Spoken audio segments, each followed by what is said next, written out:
عليه ونعوذ بالله من شرور أنفسنا ومن سيئات أعمالنا من يهده الله فلا مضل له ومن يضلل فلا هادي له ونشهد أن لا إله إلا الله وحده لا شريك له وأشهد أن محمدا عبده ورسوله أرسله بالهدى ودين الحق ليظهره على الدين كله ولو كره المشركون اللهم صل على محمد وعلى آل محمد كما صليت على إبراهيم وعلى آل إبراهيم إنك حميد مجيد اللهم بارك على محمد وعلى آل محمد كما باركت على إبراهيم وعلى آل إبراهيم إنك حميد مجيد أما بعد فإن أصدق الكلام كلام الله وخير الهدي هدي محمد صلى الله عليه وسلم وشر الأمور محدثاتها وكل بدعة ضلالة وكل ضلالة في النار أعوذ بالله من الشيطان الرجيم بسم الله الرحمن الرحيم يا أيها الذين آمنوا اتقوا الله حق تقاته ولا تموتن إلا وأنتم مسلمون സ്നേഹാദരണീയരായ സത്യവിശ്വാസികളെ വിശ്വാസിനികളെ, ജീവിതത്തിൻ്റെ എല്ലാ മേഖലകളിലും റഹ്മാനായ അള്ളാഹുവിൻ്റെ വിധിവിലക്കുകൾ കഴിവിൻ്റെ പരമാവധി സൂക്ഷിച്ച് നല്ല ഭക്തരായി ജീവിക്കണം എന്നോടെന്ന പോലെ ഓരോരുത്തരോടും ഉണർത്തുകയാണ്, വസിയത്ത് ചെയ്യുകയാണ്. അള്ളാഹു നമ്മെ എല്ലാവരെയും അനുഗ്രഹിക്കുമാറാകട്ടെ. കഴിഞ്ഞയാഴ്ച നമ്മുടെ മാതാപിതാക്കളോട് നമ്മൾ കാണിക്കേണ്ട ആദരവും ബഹുമാനത്തെക്കുറിച്ചാണ്, അവരോടുള്ള ബാധ്യതയെക്കുറിച്ചാണ് നമ്മൾ സംസാരിച്ചത്. ഈ വിഷയം സംസാരിച്ച് കഴിഞ്ഞാൽ തന്നെ ഒരുപാട് ആളുകൾ വ്യക്തിപരമായും അല്ലാതെയുമായി ഒരുപാട് സംശയങ്ങൾ ചോദിക്കാറുണ്ട്. ആ സംശയങ്ങളിൽ ഏറ്റവും പ്രാധാന്യത്തോടുകൂടി ചോദിക്കുന്നൊരു കാര്യം, പറയുന്നൊരു കാര്യം, ഞങ്ങളുടെ മാതാപിതാക്കൾ ഇന്ന് ജീവിച്ചിരിപ്പില്ല, ആവതുള്ള കാലത്ത് ഇത്തരം ഇസ്ലാമികമായ വിജ്ഞാനങ്ങളോ അറിവോ ഞങ്ങളുടെ മനസ്സിനെ സ്വാധീനിച്ചിരുന്നില്ല, അല്ലെങ്കിൽ ഞങ്ങൾ അത്രമാത്രം ദീനിയുമായിരുന്നില്ല. അതുകൊണ്ട് തന്നെ പറയാൻ പാടില്ലാത്തതും ചെയ്യാൻ പാടില്ലാത്തതുമായ കാര്യങ്ങൾ ഒരുപാട് ചെയ്തു പോയി. പൊരുത്തപ്പെടിപ്പിക്കാനോ അവരുടെ തൃപ്തിയോടുകൂടി ജീവിക്കുവാനോ സാധിക്കുകയുമില്ല, അവർ ഈ ദുനിയാവിൽ ബാക്കിയുമില്ല. ഇനി എന്താണ് ചെയ്യുക? സങ്കടത്തോടെയാണ്, ആത്മാർത്ഥമായിട്ടാണ്, പരിഹാരം തേടിയിട്ടാണ് ഒരുപാട് ആളുകൾ ചോദിക്കാറുള്ളത്. ആ വിഷയത്തെക്കുറിച്ചാണ് ഇന്ന് നമ്മൾ സംസാരിക്കുന്നത് ഇൻഷാ അല്ലാഹ്.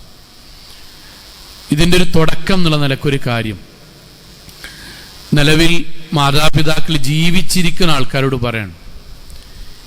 ഞാനടക്കമുള്ള ഓരോരുത്തരും ഈ ഒരു ദുഃഖം എല്ലാവരുടെ മക്കളുടെ മനസ്സിലുണ്ടാവും. കുറച്ച് കഴിഞ്ഞാൽ നമ്മൾ വീട്ടിലേക്ക് അസ്സലാമു അലൈക്കും വറഹ്മത്തുള്ളാഹി എന്ന് പറഞ്ഞ് കയറി വരുമ്പം സലാം അടക്കാൻ അവിടെ ഒരു വാപ്പല്ലാത്തൊരു കാലം വന്നാൽ, നമ്മളൊരു സങ്കടം വന്നിട്ട് വീട്ടിലേക്ക് കയറി വരുമ്പം ഉമ്മാൻ്റെ കുട്ടിക്ക് എന്താ പറ്റിയെന്ന് ചോദിക്കാൻ ഇമ്മല്ലാത്തൊരു കാലം വന്നാൽ നമ്മൾ ആകാശത്തിൻ്റെ ഭൂമിൻ്റെ നടുക്കങ്ങനെ നിൽക്കുന്നുണ്ടാവും.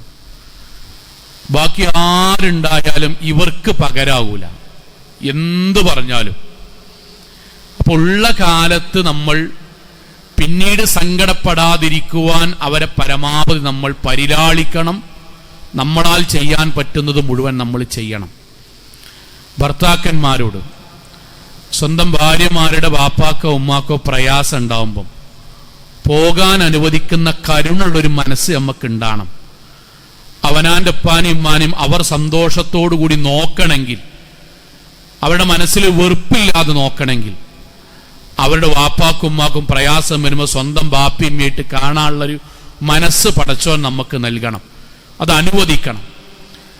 ആത്യന്തികമായി പറഞ്ഞൊരു വാചകം, ലാ യദ്ഖുലുൽ ജന്ന, ഒരിക്കലും സ്വർഗത്ത് പ്രവേശിക്കാൻ കഴിയൂല മൻ അഅഖ വാലിദൈ, വാപ്പാനും ഉമ്മാനും വേദനിപ്പിച്ച് ജീവിക്കണ ഒരാൾക്ക്. അള്ളാഹു നമ്മൾക്ക് പാപമോചനവും നമ്മുടെ മാതാപിതാക്കൾക്ക് സ്വർഗവും നൽകി അനുഗ്രഹിക്കുമാറാകട്ടെ. സഹോദരങ്ങളെ, എങ്കിൽ മാതാപിതാക്കൾ മരണപ്പെട്ടു പോയാൽ ഒന്നാകാം രണ്ടാകാം, അവരോട് നമ്മൾക്ക് എന്തെങ്കിലും കടമകളുണ്ടോ? നമ്മുടെ ജീവിതത്തിൽ നമ്മൾ അറിവില്ലായ്മ മൂലം ചെയ്തു പോയ പാപങ്ങൾ എന്താ ചെയ്യുക? ഒന്നാമത്തേത്, അള്ളാഹിനോട് ആത്മാർത്ഥമായി പശ്ചാത്തപിക്കണം. ചെറിയ തെറ്റല്ല, നമ്മുടെ അറിവ് കേടുകൊണ്ടാകാം, അബദ്ധങ്ങൾ കൊണ്ടാകാം, നമ്മൾ ആ സമയത്ത് ദീനിയാകാത്തത് കൊണ്ടാകാം, എന്തായിക്കോട്ടെ. നമ്മുടെ ജീവിതത്തിൽ വാപ്പാക്കും ഉമ്മാക്കും നമ്മൾ സങ്കടം ഉണ്ടാക്കിയിട്ടാണ് ഇന്ന് പൊരുത്തപ്പെടിപ്പിക്കാൻ അവരില്ലെങ്കിൽ ആദ്യം ചെയ്യേണ്ട കാര്യം അള്ളാഹിനോട് മനസ്സറിഞ്ഞ് പറഞ്ഞ് തൗബ ചെയ്യാന്നുള്ളത്. അള്ളാഹുവേ, എന്റെ ജീവിതത്തിൽ അറിവില്ലായ്മ മൂലം ഇങ്ങനെ സംഭവിച്ചു പോയി നാഥ, പടച്ചോനെ നീ അത് പരലോകത്തേക്ക് മാറ്റിവെക്കാതെ പുറത്തു തരേണമേ എന്ന് ആ വിഷയം നേർക്കുനേരെ പടച്ചോനോട് എടുത്തു പറഞ്ഞ് പ്രാർത്ഥിക്കണം. എങ്ങനെ പോരാ അറിയോ സങ്ങളെ? സ്തഗ്ഫിറുല്ലാ സ്തഗ്ഫിറുല്ലാ സ്തഗ്ഫിറുല്ലാ എന്ന് ചെല്ലിണിയില് ഞാൻ എന്റെ മനസ്സിൽ ഞാൻ ആ കാര്യം കൂടി ഉദ്ദേശിച്ചിക്കണ് എന്ന് പോരാ. ഞാൻ അള്ളാന്റെ അടുത്തു പറയണം. ബാപ്പാണ്ട് സംസാരിച്ചതിൽ, ഉമ്മാണ്ട് പെരുമാറിയതിൽ, ഞാൻ വർത്താനം പറഞ്ഞതിൽ പടച്ചോനെ എന്റെയൊക്കെ അബദ്ധം പറ്റിയിക്കണ് നാഥ, ഞാനതാ പടച്ചോനെ എല്ലാ തെറ്റുകളും നിന്നോട് ഏറ്റുപറയുന്നു നാഥ, നീ പുറത്തു തരണം, ബാപ്പാനിമാനെ ഞങ്ങൾ സ്വർഗത്തിൽ ഒരുമിച്ച് കൂട്ടണം എന്ന് അള്ളാഹിനോട് ആത്മാർത്ഥമായിട്ട് തൗബ ചെയ്യണം. ഇതാണ് ആദ്യം ചെയ്യേണ്ടത്. പിന്നീട് എന്തെങ്കിലും ബാധ്യത ഉണ്ടോ? പ്രവാചകൻ സല്ലല്ലാഹു അലൈഹി വസല്ലം അടുക്കലേക്ക് ഒരു സഹാബി വന്നു. എന്നിട്ട് പ്രവാചകന്റെയോട് ഇതേ ചോദ്യം ചോദിച്ചു. നബിയെ, പ്രവാചകനോട് ചോദിക്കാൻ, പ്രവാചകരെ എന്റെ വാപ്പിയമ്മയും മരിച്ചു, എന്റെ വാപ്പിയമ്മയും മരിച്ചു. ഹൽ ബഖിയ മിൻ ബിർരി അബവയ്യ ശൈഉൻ അബർറുഹുമാ ബിഹി ബഅദ മൗതിഹിമാ. എന്റെ വാപ്പിയമ്മയും മരിച്ചുപോയി, ജീവിച്ചിരിക്കുന്ന വാപ്പാണ്ടും ഉമ്മാടുള്ള കടമയൊക്കെ ഞാൻ പരമാവധി നിർവഹിച്ചിട്ടുണ്ട്. മരിച്ചുപോയ വാപ്പാണ്ടും ഉമ്മാടും എന്തെങ്കിലും കടമകൾ ഉണ്ടോ? സഹോദരങ്ങളെ, പ്രവാചകൻ 5 കാര്യങ്ങളാണ് പ്രധാനമായും പറഞ്ഞത്. അല്ലാതെ പറഞ്ഞതുണ്ട്, ഇൻഷാ അല്ലാഹ് പിന്നീട് നമുക്ക് പറയാം. പ്രധാനമായും 5 കാര്യങ്ങൾ. ഒന്നാമത്തേത് പ്രവാചകൻ പറഞ്ഞു, അസ്സലാത്തു അലൈഹിമാ, വാപ്പാക്കും ഉമ്മാക്കും വേണ്ടി എന്നും പ്രാർത്ഥിക്കണം. വല്ലിസ്തിഗ്ഫാറു ലഹുമാ, അവർക്ക് വേണ്ടി പാപമോചനം തേടണം. വ ഇൻഫാദു അഹദിഹിമാ മിൻ ബഅദിഹിമാ, അവർ പൂർത്തീകരിക്കാൻ പറഞ്ഞ കരാറുകൾ നീ പൂർത്തീകരിക്കണം. വസിലത്തു റഹ്മല്ലത്തി ലാ തൂസൽ ഇല്ലാ ബിഹിമാ, അവർ നിലനിർത്തി പോകുന്ന ബന്ധങ്ങളെ നീ മക്കളായ നിങ്ങളും കൂട്ടിയിണക്കി കൊണ്ടുപോകണം. വ ഇക്റാമു സ്വദീഖിഹിമാ, അവരുടെ കൂട്ടുകാരെ നിങ്ങൾ ആദരിക്കുകയും വേണം. 5 കാര്യങ്ങളാണ് പ്രവാചകൻ സല്ലല്ലാഹു അലൈഹി വസല്ലം പറഞ്ഞത്. ഒന്നാമത്തേത് പ്രവാചകന്റെ വാക്ക് അസ്സലാത്തു അലൈഹിമാ, വാപ്പാക്കും ഉമ്മാക്കും വേണ്ടി എന്നും പ്രാർത്ഥിക്കണം. സഹോദരങ്ങളെ, എന്താണ് അങ്ങനെ പറയാനുള്ളൊരു കാരണം എന്നറിയോ? പ്രവാചകൻ സല്ലല്ലാഹു അലൈഹി വസല്ലം പറഞ്ഞ സുപരിചിതമായ ഹദീസ് എല്ലാവർക്കും അറിയാം. ഇദാ മാത്തൽ ഇൻസാൻ, ഒരാൾ മരിച്ചുപോയാൽ, ആ മരിച്ചുപോയാൽ എന്നുള്ളതിൽ നമ്മളിവിടെ പറഞ്ഞാലേ നമ്മളെ വാപ്പാനിമാനും നമ്മളെ വാപ്പിയും മരിച്ചുപോയാൽ ഇൻഖത അമലുഹു, അവർക്ക് ദുനിയാവ് ചെയ്യാനുള്ള എല്ലാ അവസരം കഴിഞ്ഞു. എന്നിട്ട് പറയാൻ 3 കാര്യങ്ങളാണ് പിന്നീട് ഖബർക്ക് വരിക. അഥവാ അവർക്ക് പിന്നീട് ഖബറിൽ സന്തോഷം നൽകാൻ, അവരുടെ പാപങ്ങൾ പുറത്തു കിട്ടാൻ, അവരുടെ നന്മകൾ വർദ്ധിക്കാൻ, പടച്ചോന്റെ താല്പര്യങ്ങൾ ലഭിക്കാൻ, അവിടെ തണുപ്പും പ്രകാശവും കിട്ടാൻ പിന്നെ 3 കാര്യങ്ങൾ കൊണ്ടേ സാധിക്കുള്ളൂ. അതിലൊന്ന് വലദുൻ സ്വാലിഹുൻ യദ്ഉ ലഹു, ആ വാപ്പാക്കുമ്മാക്കും വേണ്ടി പ്രാർത്ഥിക്കുന്ന നല്ല മക്കളുടെ പ്രാർത്ഥനകൾ. സഹോദരങ്ങളെ, നമ്മുടെ പ്രാർത്ഥന ഖബറിൽ കിടക്കണ വാപ്പാക്കും ഉമ്മാക്കും സന്തോഷത്തിനും സ്വർഗത്തിനും കാരണമാകും. നമ്മുടെ പ്രാർത്ഥന കുറവ് അവരുടെ സ്വർഗത്തിനും സന്തോഷവർദ്ധനവിനും തടസ്സമാവുകയും ചെയ്യും. അതുകൊണ്ട് നമ്മൾ ആത്മാർത്ഥമായിട്ട് നമ്മുടെ ജീവിതത്തിൽ നമ്മുടെ വാപ്പാക്കും ഉമ്മാക്കും വേണ്ടി പ്രാർത്ഥിക്കണം. നമ്മുടെ മക്കളോട് പ്രാർത്ഥിക്കാൻ വേണ്ടി പറയും വേണം. വല്യാപ്പ അഥവാ നമ്മുടെ വാപ്പയ്ക്ക് വല്യാപ്പയാണല്ലോ, മക്കളെ വല്യാപ്പാക്കും വല്യമ്മാക്കും വേണ്ടി പ്രാർത്ഥിക്കണം എന്ന് നമ്മുടെ മക്കളോട് പറയുകയും വേണം. എന്താ പ്രാർത്ഥിക്കേണ്ടത് സഹോദരങ്ങളെ? സ്വർഗം കിട്ടാൻ പ്രാർത്ഥിക്കണം, സ്വർഗം കിട്ടാൻ പ്രാർത്ഥിക്കണം, നരകത്തിൽ നിന്ന് രക്ഷപ്പെടാൻ വേണ്ടി പ്രാർത്ഥിക്കണം, കബറിടത്തിൽ വെളിച്ചം കിട്ടാൻ വേണ്ടി പ്രാർത്ഥിക്കണം, പ്രവാചകന്റെ കൂടെ സ്വർഗത്തിൽ എത്താൻ വേണ്ടി പ്രാർത്ഥിക്കണം, പ്രവാചകൻ സല്ലല്ലാഹു അലൈഹി വസല്ലം കയ്യിൽ നിന്ന് ഹൗദുൽ കൗസറിലെ വെള്ളം വാങ്ങി കുടിക്കാൻ തൗഫീഖിന് വേണ്ടി പ്രാർത്ഥിക്കണം, ബാപ്പാക്കും ഉമ്മാക്കും അള്ളാഹുവിന്റെ ഇഷ്ടം കിട്ടാൻ വേണ്ടി പ്രാർത്ഥിക്കണം. അതുകൊണ്ടാണ് കഴിഞ്ഞ ഖുത്ബയിൽ നമ്മൾ പറഞ്ഞത് റബ്ബി റഹംഹുമാ കമാ റബ്ബയാനി സഗീറ, പടച്ചോന്റെ വാപ്പാക്കും ഉമ്മാക്കും നീ കരുണ ചെയ്യണമേ എന്ന് നാഥരോട് എന്നും പ്രാർത്ഥിക്കണം. ആ പ്രാർത്ഥന നമ്മുടെ ജീവിതത്തിന്റെ ഭാഗമായിട്ട് വരണം. കാരണം അവർ അങ്ങനെ നോക്കിയതാണ്. ഞാൻ ആവർത്തിച്ചു പറയാൻ, പട്ടിണിയുടെ കാലഘട്ടത്ത് നോക്കിയതാണ്, ശരീരം മുഴുവൻ വിറച്ചു നോക്കിയതാണ്. ആരും സഹായിക്കാനില്ലാത്തപ്പോഴും നമ്മളെ വിദ്യാഭ്യാസം നൽകി ജോലിയിലേക്ക് എത്തിച്ച് നമ്മൾക്ക് വേണ്ടി ചീത്ത കൊണ്ട്, നമ്മൾക്ക് വേണ്ടി അപമാനിതനായി, നമ്മൾക്ക് വേണ്ടി ഉറക്കമൊഴിച്ച് ജീവിച്ചവരാണ്. അവർക്ക് വേണ്ടി ഒരു ദിവസം ഒരു മിനിറ്റെങ്കിലും ഇത് പ്രാർത്ഥിക്കാൻ എത്ര ടൈമാ വേണ്ടി? എന്റെ വാപ്പാക്കും ഉമ്മാക്കും അല്ലാഹുവേ കബടം വിശാലമാക്കണേ എന്നത് മുതൽ സ്വർഗം നൽകണമേ എന്നുള്ള മുഴുവൻ കാര്യങ്ങളും പ്രാർത്ഥിക്കാൻ സഹോദരങ്ങൾ ആകെ ഒരു മിനിറ്റാ വേണ്ടി. ആ ഒരു മിനിറ്റ് അവനാന്റെ ജീവിതത്തിൽ ബാപ്പാക്കും ഉമ്മാക്കും വേണ്ടി നമ്മൾ ചെലവഴിക്കണം. ആ കൂട്ടത്തിൽ ഒരു കാര്യം പ്രധാനമായിട്ടും പറയാൻ, അതെന്താണ്? മക്കളോട് പറയാൻ. മക്കളെ, ഞാനടക്കമുള്ള മുഴുവൻ മക്കളോട് പറയാൻ, നമ്മളെ വാപ്പാക്കും ഉമ്മാക്കും വേണ്ടിയുള്ള പ്രാർത്ഥനയിൽ ഏറ്റവും പ്രധാനം എന്താ അറിയോ?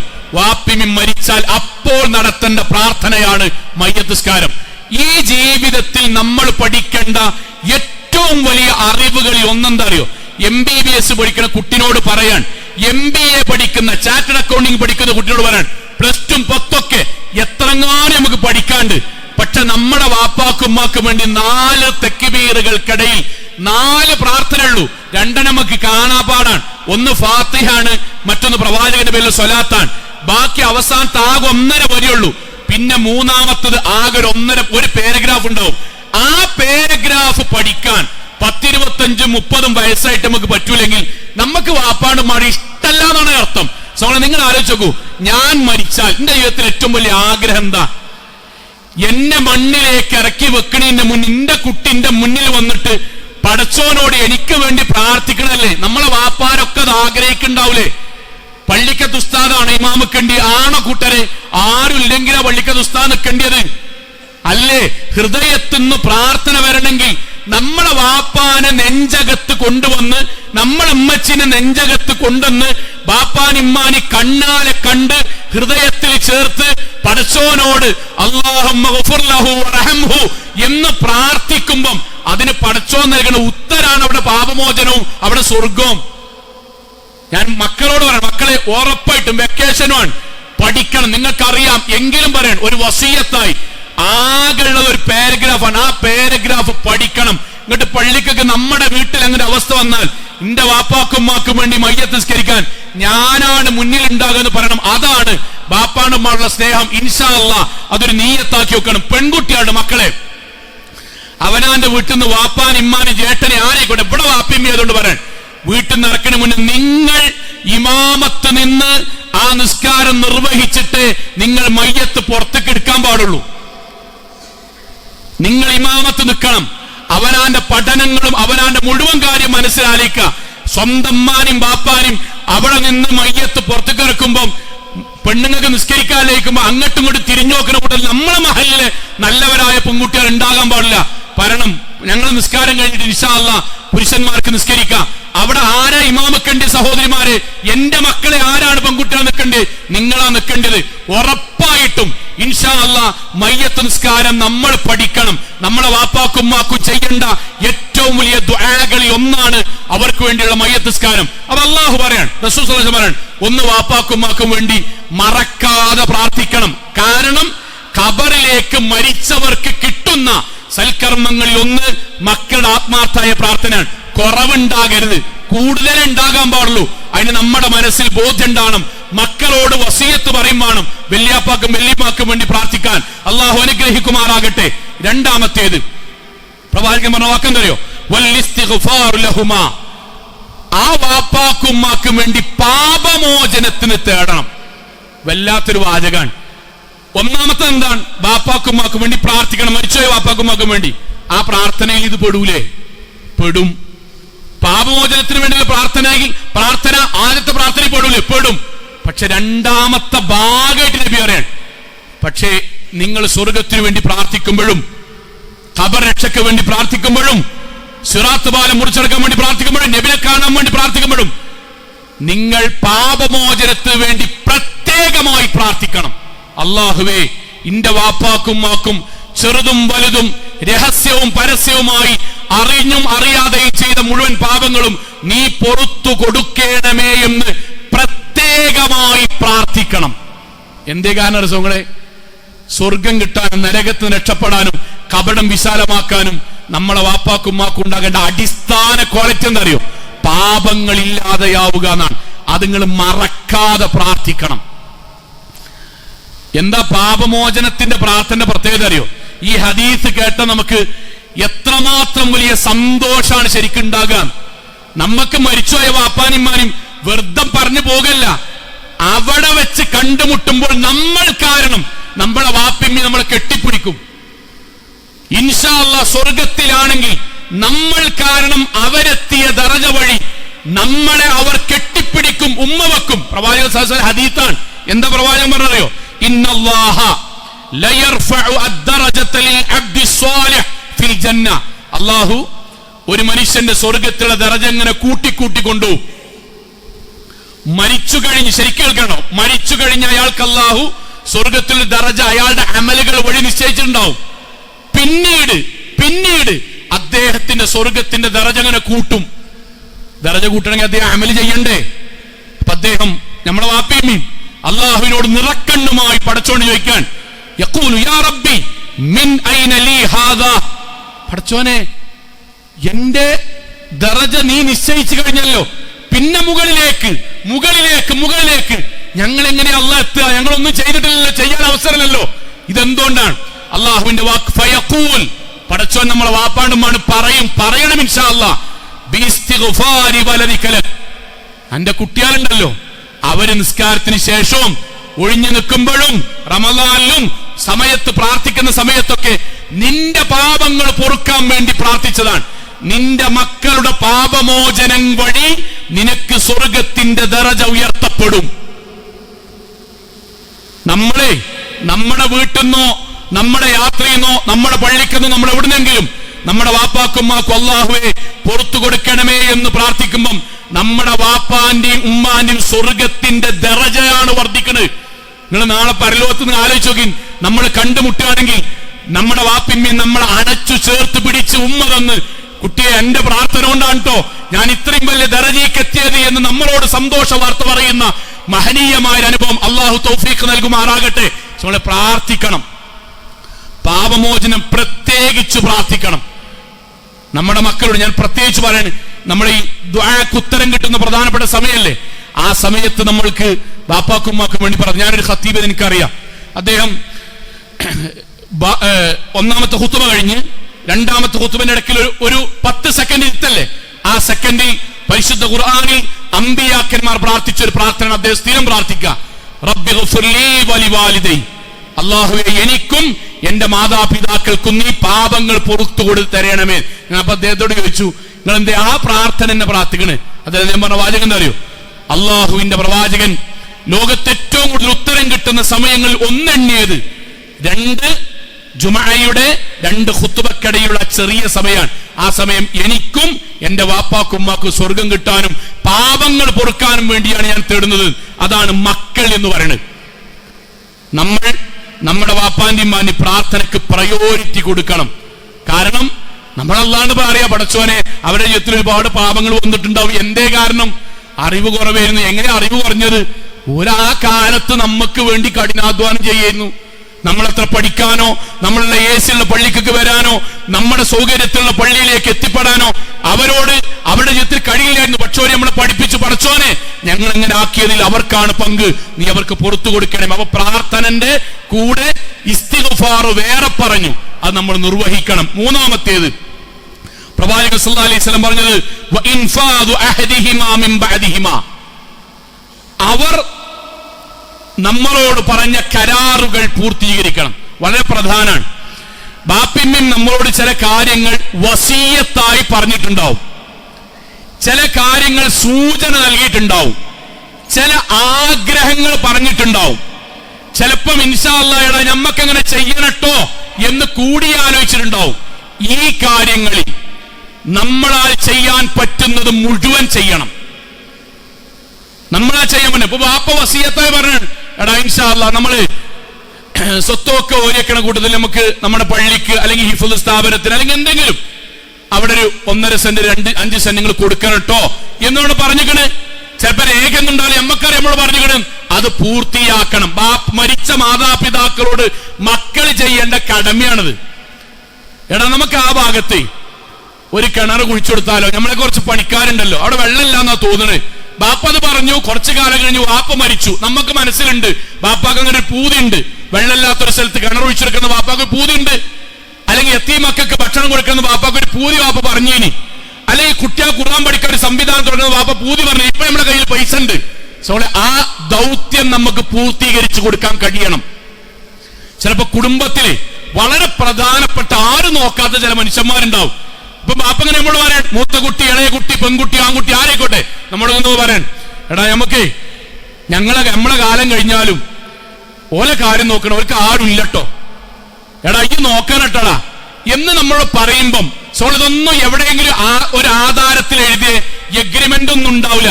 പക്ഷെ നമ്മക്കറിയാം ബാപ്പ എളാമാന്റെ കുട്ടി അവർ അംഗവൈകല്യമുള്ള കുട്ടികളാണ്, ആരും ഇല്ലാത്തവരാണ്. എല്ലാ പ്രാവശ്യവും സ്കൂൾ തുറക്കാൻ നേരത്ത് ബാപ്പ അവിടേക്ക് പോയാണ്ട് ബുക്കും സ്ലേറ്റും പെൻസിലും ഓർക്ക് വാങ്ങിക്കൊടുക്കലുണ്ട്. അതെനിക്കറിയാമെങ്കിൽ സഹോദരങ്ങളെ, ബാപ്പാക്ക് അങ്ങനെ ഒരു പൂതി ഉണ്ടെങ്കിൽ, ഉമ്മാക്ക് അങ്ങനെ ഒരു പൂതി ഉണ്ടെങ്കിൽ അത് പൂർത്തീകരിക്കാൻ നമ്മൾ ശ്രമിക്കണം.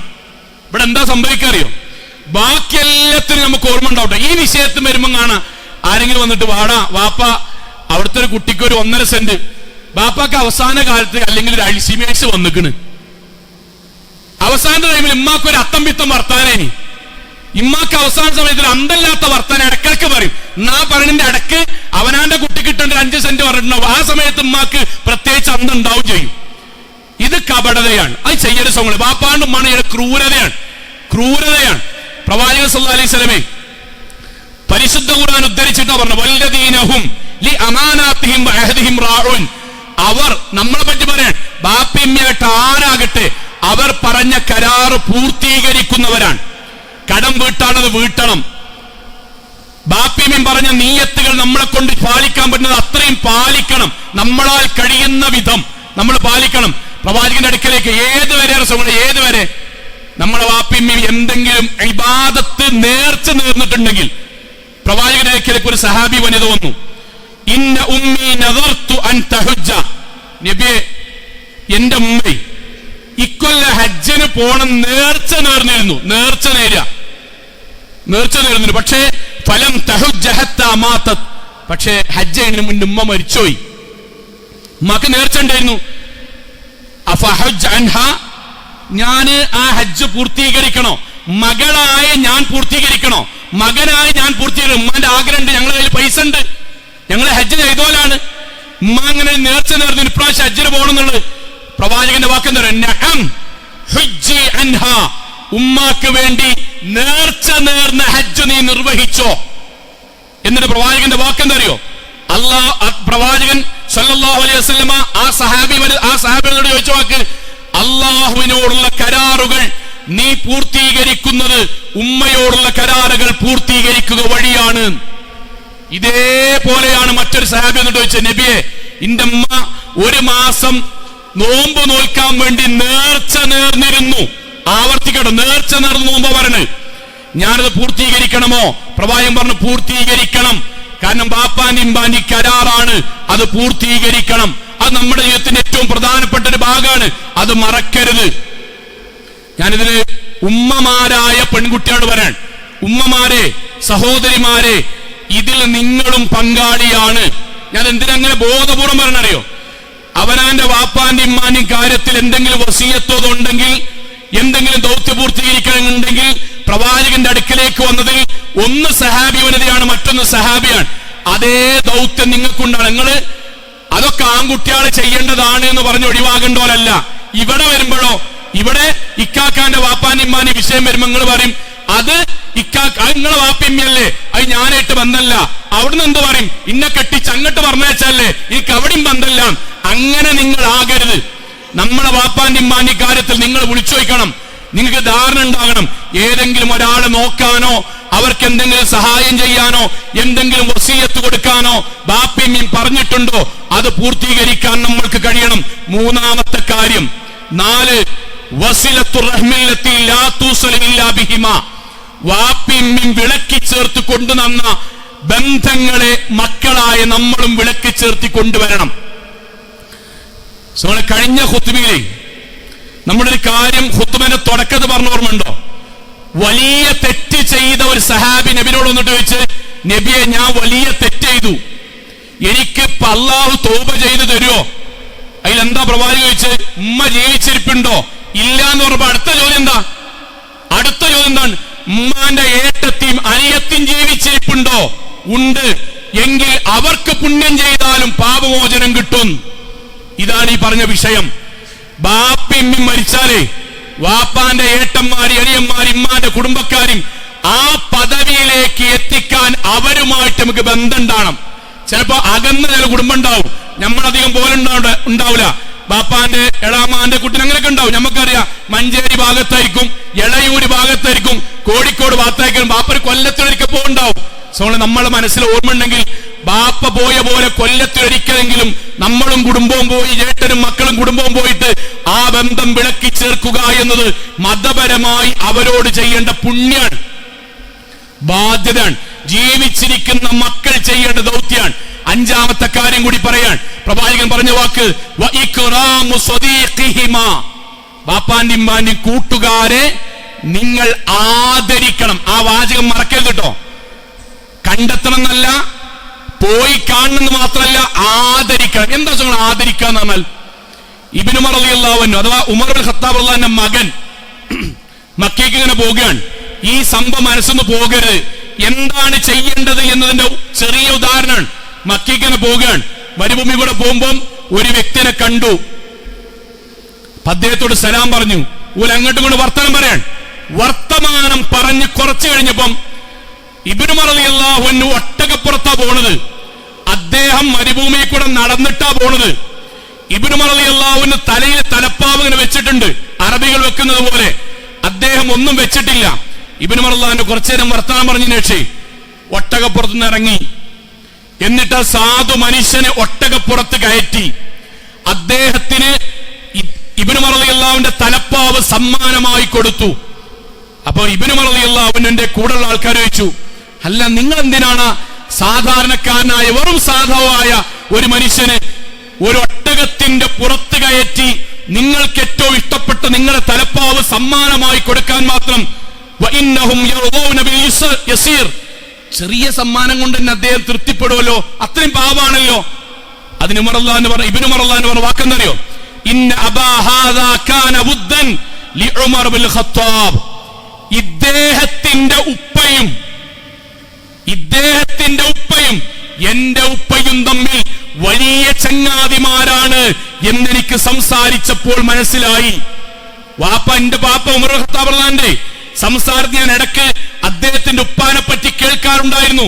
വാപ്പാന്റെ ചങ്ങായി അല്ലത്, വാപ്പാന്റെ ചങ്ങായിയുടെ മകനാണത്.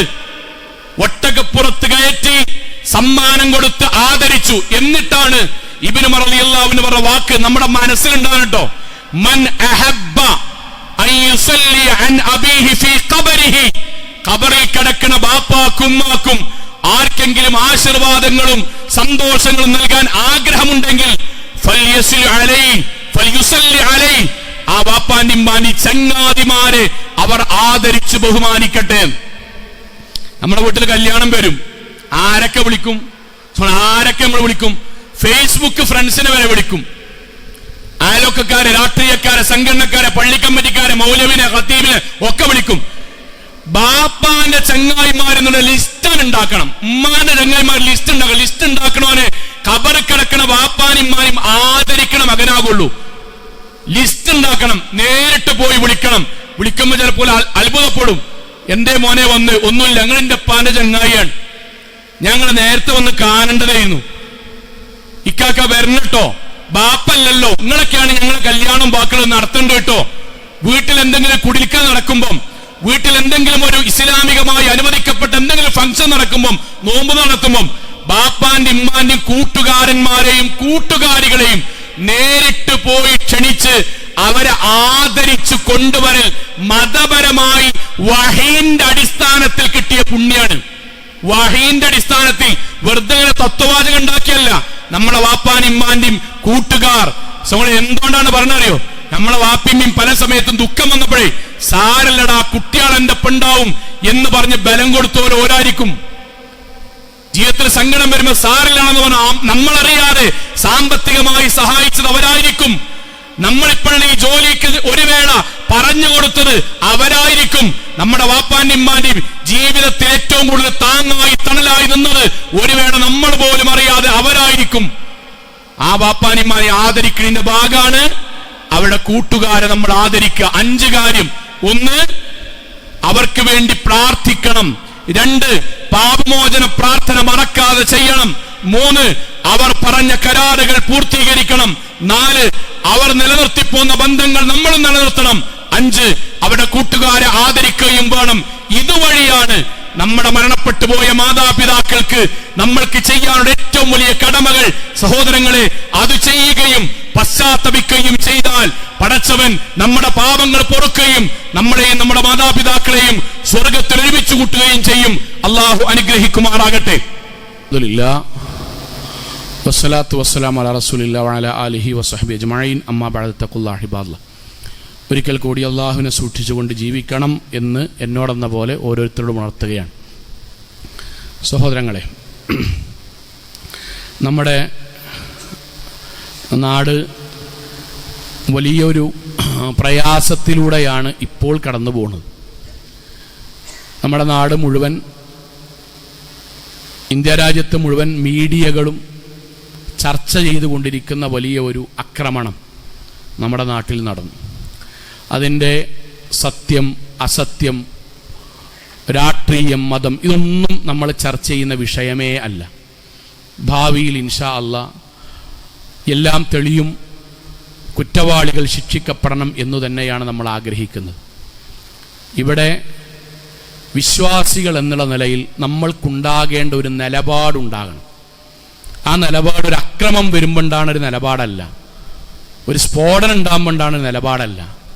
മറിച്ച് നമ്മൾ ആലോചിച്ച് നോക്കി, നമ്മൾ ഒരു മനുഷ്യനായി കണ്ടിട്ടൊന്ന് ആലോചിച്ച് നോക്കി. മനുഷ്യനായി കണ്ട് കുറേ കാലം ഒരുമിച്ച് കൂട്ടി കുറച്ച് പൈസ ഉണ്ടാക്കുക, എന്നിട്ട് കുടുംബത്തിൻ്റെ ഒപ്പം എവിടേക്കെങ്കിലും ഒന്ന് യാത്ര പോവുക, സന്തോഷിക്കാനും ആനന്ദിക്കാനും ഒഴിഞ്ഞിരിക്കാനും വേണ്ടി പോവുക.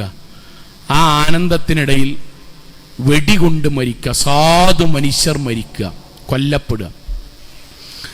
ആ കൊല്ലപ്പെട്ട മുഴുവൻ വ്യക്തികളുടെയും സങ്കടങ്ങളിൽ, ആ കുടുംബം അനുഭവിക്കുന്ന പ്രയാസങ്ങളിൽ നമ്മളും പങ്കുചേരണം. കാരണം സാധു മനുഷ്യരാണവർ. അവരെയാണ് ഒന്നും ചെയ്യാത്ത, ഒരാളുടെ നേർക്ക് വിരൽ പോലും ചൂണ്ടാത്ത, ഒരാളോട് പോലും കയർത്ത് സംസാരിക്കാത്ത 10-20 ചില്ലാനം മനുഷ്യന്മാരെ കൊന്നു. ഇവിടെ നമ്മുടെ മനസ്സിൽ ഉണ്ടാകേണ്ട ബോധം പറയണം. അള്ളാഹു 7 വൻപാപങ്ങൾ പഠിപ്പിച്ചെടുത്ത്, ഗുരുതരമായ പാപങ്ങൾ എണ്ണിയെടുത്ത് പ്രവാചകന്റെ ഒരു വാക്കുണ്ട്, ഇന്ന മിൻ അഅ്ലമിൽ മആസി. പടച്ചോൻ ഈ ലോകത്ത് സൃഷ്ടിച്ച പാപങ്ങൾ ആയിരക്കണക്കിനുണ്ട്. പക്ഷെ വലിയ പാപങ്ങളിൽപ്പെട്ട ഒരു കാര്യമുണ്ട് കേട്ടോ, നമ്മൾ ഒഴിവാക്കാനാണത്. അതിനെപ്പറ്റി ചിന്തിക്ക പോലും ചെയ്യാൻ പറ്റാത്ത കാര്യമാണ്. അതെന്താണ്? ഖത്ലുൻ നഫ്സ്, ഒരു മനുഷ്യനെ കൊല്ലുക എന്നുള്ളത്, ഒരു മനുഷ്യനെ ഉപദ്രവിക്കുക എന്നുള്ളത് ഇസ്ലാമിൽ സാധാ തെറ്റൊന്നല്ല, വമ്പിച്ച പാപാണ്. അയാള് കൊന്നവൻ ഹിന്ദി പറഞ്ഞു കൊന്നാലും, അറബി പറഞ്ഞു കൊന്നാലും, മലയാളം പറഞ്ഞു കൊന്നാലും, കൊന്നവൻ ഇസ്ലാമിൽ ആരായിക്കോട്ടെ ഇസ്ലാമിൽ വൻപാപം ചെയ്തവനാണ്. എന്ത് ചെയ്താലും നിരായുധരായ പാവപ്പെട്ട മനുഷ്യരെ വെടിവെച്ച് കൊന്നവൻ ആരാകട്ടെ, അവൻ ഏത് ദൈവത്തിന്റെ പേര് പറഞ്ഞാലും, ഗ്രന്ഥത്തിന്റെ പേര് പറഞ്ഞാലും, ഏത് മുദ്രാവാക്യം വിളിച്ചാലും ഇല്ലെങ്കിലും, അതിന്റെ ഭാഷയോ ശൈലിയോ വ്യക്തിയോ മതമോ അല്ല പ്രശ്നം. അത് ഇസ്ലാം എന്ന മതത്തിൽ ലോകത്തെ വൻപാപങ്ങളിൽ ഒന്നാണ്. ചെയ്യാൻ പാടില്ല. മനസ്സുകൊണ്ട് പോലും, എന്നാലും എന്നുപോലും ചിന്തിക്കാൻ പാടില്ല. ഇനി അങ്ങനെ ഒരാൾ കൊന്നാൽ അതിന്റെ വിധി മതത്തിൽ എന്താണ്?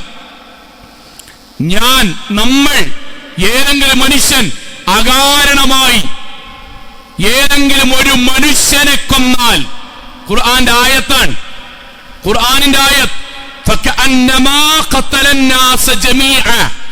ഇന്ന് ലോകത്ത് ജീവിച്ചിരിക്കുന്ന 800 ചില്ലാനം കോടി മനുഷ്യരെ കൊന്നതിന്റെ കുറ്റാണ് പരലോകത്ത് കിട്ടുക. ഇങ്ങനെ പറഞ്ഞൊരു വേദഗ്രന്ഥം ഏതാണ്? ഇങ്ങനെ പറഞ്ഞ ഒരു ആദർശം ഏതാണ്? ഒരാളെ കൊന്നവന് അവനെ അവന്റെ കുടുംബത്തിന് അനാഥാക്കിന്റെ കുറ്റല്ല ഉണ്ടാകുക. പിന്നെയോ ലോകത്തുനിന്ന് ജീവിച്ചിരിക്കുന്ന കോടിക്കണക്കിന് മനുഷ്യരെ കൊന്നവന്റെ കുറ്റമാണ് പരലോകത്തുണ്ടാകുക. ഇതാണ് ദീൻ, ഇതാണ് മതം. എന്നിട്ട് പരിശുദ്ധ ഖുർആനിന്റെ നിർദ്ദേശമുണ്ട്. എന്ത്? വലാ തുഫ്സിദൂ ഫിൽ അർളി ബഅദ ഇസ്ലാഹിഹാ.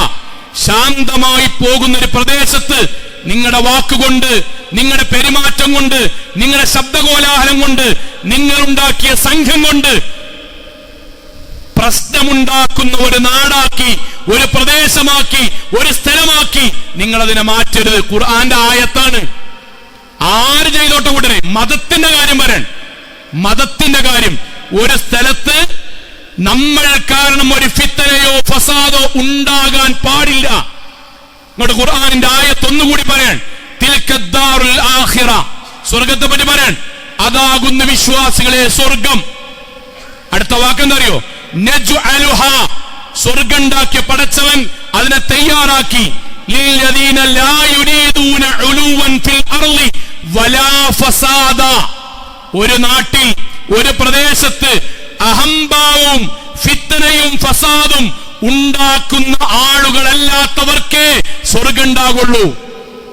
സ്വർഗത്തിൽ ഒരിക്കലും പ്രവേശിക്കാത്തവർ ഒരു നാട്ടിൽ കലാപമുണ്ടാക്കിയവരാണ്, ഒരു നാട്ടിൽ പ്രശ്നമുണ്ടാക്കിയവരാണ്, ഒരു നാട്ടിൽ വെടിയുതിർത്തവരാണ്, ആ നാട്ടിൽ കൊല ചെയ്ത ആളുകളാണ്. സഹോദരങ്ങളെ, അതുകൊണ്ട് മരണപ്പെട്ടു പോയ മുഴുവൻ മനുഷ്യരുടെയും സങ്കടത്തിൽ നമ്മൾ പങ്കാളികളാകണം. അവിടെ ഖൈറിന് വേണ്ടി നമ്മൾ പ്രാർത്ഥിക്കണം. അതോടൊപ്പം മനസ്സിന്റെ ഒരു ലാഞ്ചന പോലും ഒരു മനുഷ്യനെ കൊന്നതിൽ മതം തിരിച്ച്, ജാതി തിരിച്ച്, ഭാഷ തിരിച്ച് വ്യത്യാസമുണ്ടാകാൻ പാടില്ല. ഒരു മനുഷ്യനെ കൊന്നാൽ ലോകത്തുള്ള മുഴുവൻ മനുഷ്യനെയും കൊന്ന പോലെയാണ്. സത്യങ്ങൾ ഭാവിയിൽ തെളിയട്ടെ, അക്രമികളെ പിടിക്കട്ടെ, ഏറ്റവും നീതിപൂർവമായ ശിക്ഷകൾ നടപ്പിലാക്കട്ടെ, നമുക്ക് പ്രാർത്ഥിക്കാം. പക്ഷെ അതോടൊപ്പം പാവപ്പെട്ട മരണപ്പെട്ടു പോയ മനുഷ്യർ അവിടെ കൂടെ നമ്മൾ ഉണ്ടാകണം. ഇസ്ലാം പേരിലുള്ളതുപോലെ അസ്സീമിൽ നിന്നാണ്, സമാധാനത്തിൽ നിന്നാണ്. ആ സമാധാനമാണ് എന്നിൽ നിന്നും, നമ്മളിൽ നിന്നും, എല്ലാവരിൽ നിന്നും മറ്റുള്ളവർക്ക് അനുഭവിക്കാൻ സാധിക്കേണ്ടത്. അവിടെ നമ്മൾ ഉണ്ടാകണം. അള്ളാഹു അനുഗ്രഹിക്കുമാറാകട്ടെ. നമ്മുടെ ജീവിതത്തിൽ വന്നുപോയ ചെറുതും വലുതുമായ മുഴുവൻ തെറ്റുകുറ്റങ്ങളും റഹ്മാനായ നാഥ നീ ഞങ്ങൾക്ക് വിട്ടു പുറത്തു മാപ്പാക്കി തരണമേ റഹ്മാനെ. കത്തിയാൻ നരകത്തിൽ നിന്നും കഠിനമായ ശിക്ഷയിൽ നിന്നും അതിശക്തമായ പരലോകത്തിലെ വിചാരണയിൽ നിന്നും നാഥ നീ ഞങ്ങളെല്ലാവരെയും കാത്തുരക്ഷിക്കണമേ റഹ്മാനെ. അള്ളാഹു ഞങ്ങളുടെ മാതാപിതാക്കൾക്ക് നീ സ്വർഗം നൽകി അനുഗ്രഹിക്കണമേ റഹ്മാനെ. അള്ളാഹുവെ, ഞങ്ങളുടെ പ്രവർത്തനങ്ങൾ വഴി ഞങ്ങളുടെ മാതാപിതാക്കൾക്ക് പ്രയാസങ്ങൾ ഉണ്ടായിട്ടുണ്ടെങ്കിൽ നീ അത് ഞങ്ങൾക്ക് വിട്ടുപുറത്തു മാപ്പാക്കി തരണമേ റഹ്മാനെ. അള്ളാഹുവെ, മരണപ്പെട്ടു പോയവരും ജീവിച്ചിരിക്കുന്നവരുമായ മാതാപിതാക്കളുടെ ദൗത്യങ്ങൾ നിർവഹിക്കാൻ കഴിയുന്ന ഭക്തിയുള്ള, തഖ്വയുള്ള നല്ല മക്കളാക്കി നാഥ നീ ഞങ്ങളെ എല്ലാവരെയും മാറ്റി തീർക്കണമേ റഹ്മാനെ. അള്ളാഹു, ലോകത്തിന്റെ വ്യത്യസ്ത ഭാഗങ്ങളിൽ കഷ്ടതകൾ അനുഭവിക്കുന്ന സാധുക്കളായ ഞങ്ങളുടെ സഹോദരങ്ങൾക്ക് സമാധാനവും സമാശ്വാസവും നൽകി നീ അനുഗ്രഹിക്കണമേ റഹ്മാനെ. അള്ളാഹുവെ, ഞങ്ങളുടെ കുടുംബ ജീവിതത്തിൽ സമാധാനവും സന്തോഷവും നൽകി നീ അനുഗ്രഹിക്കണമേ റഹ്മാനെ. അള്ളാഹു, ഞങ്ങളുടെ വരുമാനങ്ങളിൽ ഹലാലായ വർധനവും ബർക്കത്തും നൽകി നീ അനുഗ്രഹിക്കണമേ റഹ്മാനെ. അള്ളാഹുവെ, ലോകത്തിന്റെ വ്യത്യസ്ത ഭാഗങ്ങളിൽ ഞങ്ങളുടെ കുടുംബത്തിന് വേണ്ടി കഠിനാധ്വാനം ചെയ്യുന്ന ഒരുപാട് സഹോദരങ്ങൾ, പ്രവാസികൾ, ഈ നാട് വിട്ടു പോയ പല ആളുകളും നാഥാ നീ അവർക്കെല്ലാം സന്തോഷവും സമാധാനവും ഖൈറും ബർക്കത്തും നൽകി നീ അനുഗ്രഹിക്കണമേ റഹ്മാനെ. അള്ളാഹുവെ, ലോകത്തെവിടെ വെച്ച് എങ്ങനെ മരണപ്പെടേണ്ടി വന്നാലും ശിർക്കില്ലാതെ, ബിദ്അത്തില്ലാതെ, ഖുറാഫാത്തില്ലാതെ ധീരമുവഹിദുകളായി ജീവിച്ച് മരണപ്പെട്ടു പോകാൻ നാഥാ നീ ഞങ്ങൾക്ക് തൗഫീഖ് നൽകണമേ റഹ്മാനെ. اللهم اغفر للمؤمنات والمسلمين والمسلمات الأحياء منهم والأموات إنك مجيب الدعوات يا قاضي الحاجات. اللهم أجرنا من النار، اللهم أجرنا من النار، اللهم أجرنا من النار. ربنا آتنا في الدنيا حسنة وفي الآخرة حسنة وقنا عذاب النار. آمين آمين آمين برحمتك يا أرحم الراحمين.